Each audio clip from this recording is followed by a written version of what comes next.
Welcome back, and day 3 of Becoming the Better Speaker. I thank each one of you for joining me again. I'm really encouraged by your comments and by your interaction, and I appreciate all of them, the good, the bad, and the ugly. So today, it's about turning your mess into a message, right? And that's something that God does better than anybody else. So when we think about why would somebody look to you? Why would someone look to 3-time convicted felon, a victim of sexual abuse, a victim of physical abuse and verbal abuse, somebody who didn't finish high school, somebody who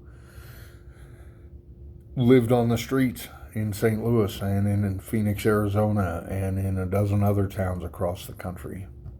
What qualifies me to talk to you? Well, I'm going to tell you there's only one thing, and that's God's redemption. He saw all of the things that happened to me and the ways that I reacted to them that were good and that were bad, and He mixed all of that up and turned me into someone who is extremely confident, who has experienced so many different things in my life that I'm resilient. I definitely can shift and turn and corner and bend like a willow in the worst windstorms.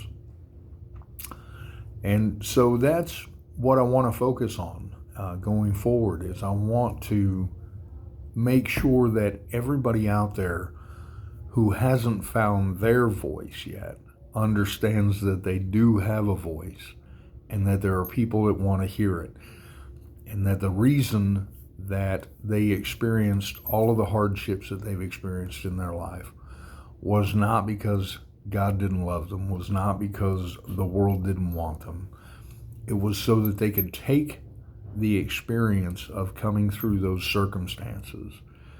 They could take the tools that they developed. They could take the skills that come along with deliverance to the other side and enable people who don't yet have their toolbox full to be able to take the same journey so that they can experience the rewards at the end of it.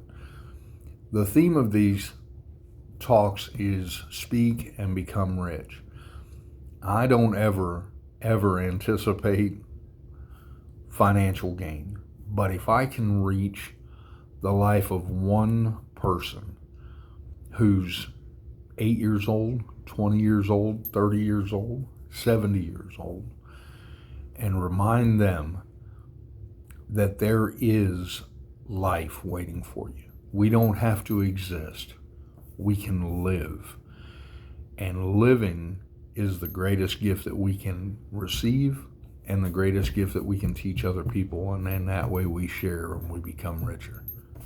Thanks again for watching. I will see you tomorrow.